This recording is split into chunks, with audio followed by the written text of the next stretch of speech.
He's a complete pathological liar. Let's be honest. There are outsiders coming into communities, stealing and moving jobs away, and making life harder for people living there. And they have names. Donald Trump and J.D. Vance. Complete liar. Lied about being in Tiananmen Square. Lied about being a head coach of a football team. Because this started, and I love this story, as a young prosecutor.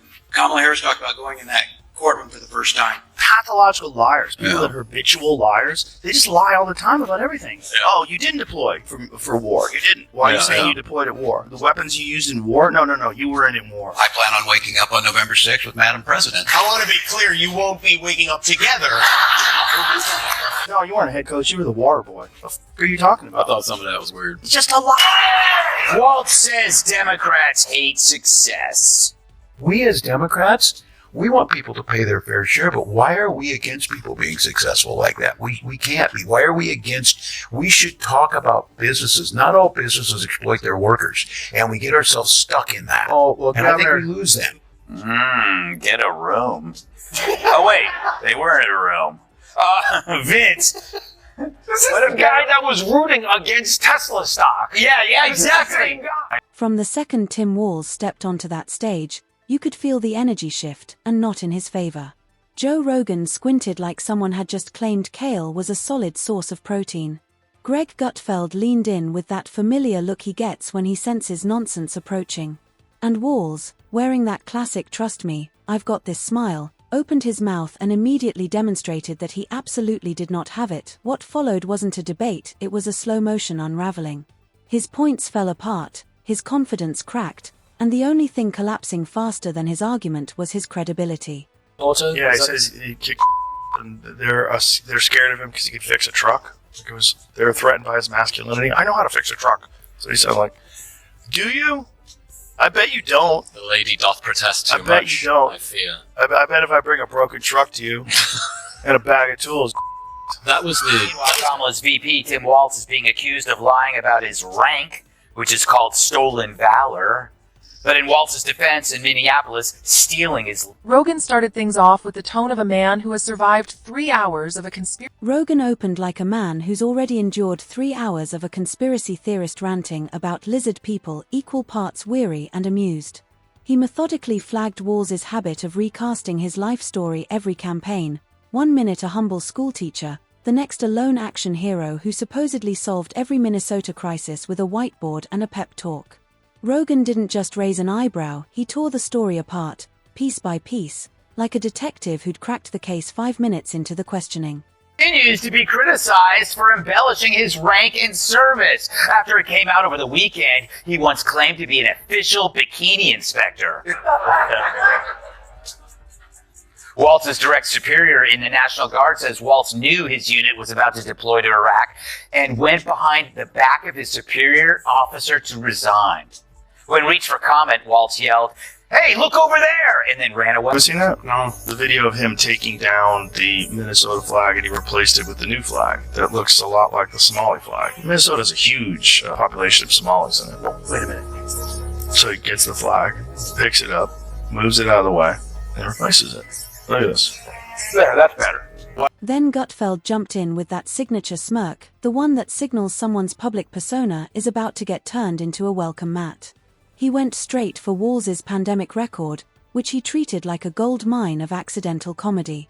The shifting guidelines weren't leadership, they were a choose-your-own disaster novel. Gutfeld laid it out with precision. Minnesota wasn't being governed, it was being improvised. If leadership demands consistency, Walz was leading on shuffle mode. Every new restriction felt like it had been selected by spinning a wheel labeled panic, blame, deflect, confuse, or pray no one notices. Opposition to successful people than making him VP. He's the best example of failing up. Yeah, and he didn't even do good at failing up because he helped tank the ticket and she lost the race because it showed, Tim Walz is the best example for why Kamala Harris has the worst political instincts in the Democrat Party, which is, it's a low bar, but... Rogan had to address the elephant in the room. Small businesses crushed under restrictions that felt like they'd been drafted during a Wi-Fi outage. Cafes shut down, gyms boarded up, mom-and-pop shops wiped out, while major corporations sailed through the pandemic like VIP passengers on a luxury cruise. Rogan called it for what it was: selective enforcement disguised as public safety. Working-class Americans paid the price, while the political class stayed safe on Zoom, pretending everything was fine. Thank you all. Thank you all. Well,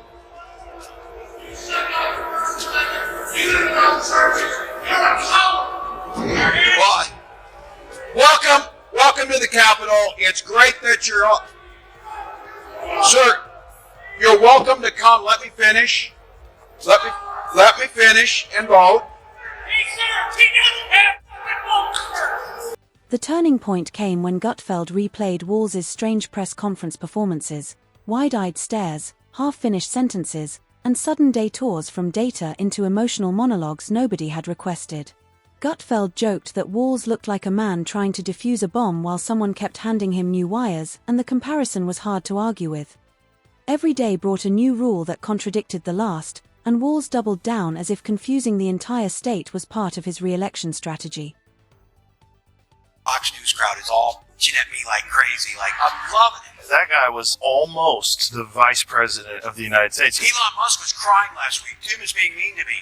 You know, like, yeah. I'm sure you've seen that thing where it shows Obama saying, "I need a vice president that's dumber than me." He may or may not have cognitive decline problems at his age, but at her age, she's just dumb. Yeah, I was saying that. Rogan didn't stop there. Rogan didn't stop there. He brought up the riots, the chaos, and the businesses reduced to rubble while state leadership seemed to evaporate like a stage magician slipping backstage. Rogan joked that Minnesota looked like it was being run by someone who kept hitting the snooze button on emergency alerts. Gutfeld jumped in, adding that the only thing Walz appeared truly consistent about was being hard to find when the cameras weren't rolling. It was as if the governor's responsibilities were treated like an optional side gig, politics as a disappearing act rather Body than leadership. language from the debate claiming that it speaks volumes. Yeah, it says that Walz lost, but one of them, Politico says, is like Walz's wide eyes showed his passion and emotional intensity. Can we show that? There is his wide eyes. Then came the stolen Valor accusations. Rogan didn't need to blow up, his silence said everything. That trademark head tilt communicated, seriously? This guy? Gutfeld followed up, joking that Walz treated his resume the same way teenagers treat Instagram filters, adjusted and altered depending on who was looking. What made it worse wasn't just the exaggeration, it was the disrespect. Veterans called him out, and instead of addressing the criticism, Walz reacted like someone had just asked him to explain quantum physics on live television. This is what people love about Donald Trump. The fact that he would say this. But unfortunately, Governor Walz isn't here himself. But don't worry, he'll say that he was. He's going to say it. I used to think the Democrats were crazy for saying that men have period. But then I met Tim Walz. It's hard to even bring him up. He has a resting snitch face. You know? I mean, he forfeited his man card during COVID and the riots. And you're right. And also, you know, at that diner, just when everyone thought the roast had hit maximum heat, Gutfeld rolled the clip of Walz's painfully awkward handshake-hug hybrid with his wife. The audience cracked up. Rogan covered his face in second-hand embarrassment.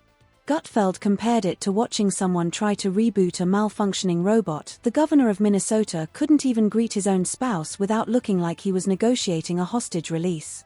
And if leadership really starts at home, Walz was already failing the tutorial level. Tim Walz brings us our second video of the day, and he's got a very weird way of greeting his wife of 30 years. Roll it.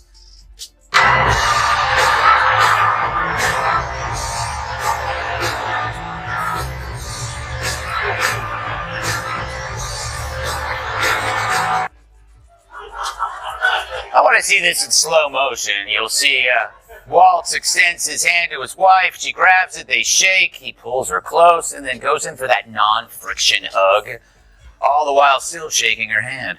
I wish there was a word to describe that. Oh yeah, weird. Rogan then went after Walz's crusade against misinformation, noting the irony that many ideas branded as misinformation 2 years earlier had suddenly become accepted mainstream reporting. Rogan called it predictable. Gutfeld called it hilarious. Walz called it something no one could quite decipher, because when leaders redefine truth based on convenience, public trust doesn't erode, it vanishes. Rogan drove the point home: a government that can't handle criticism hasn't earned the authority to lead.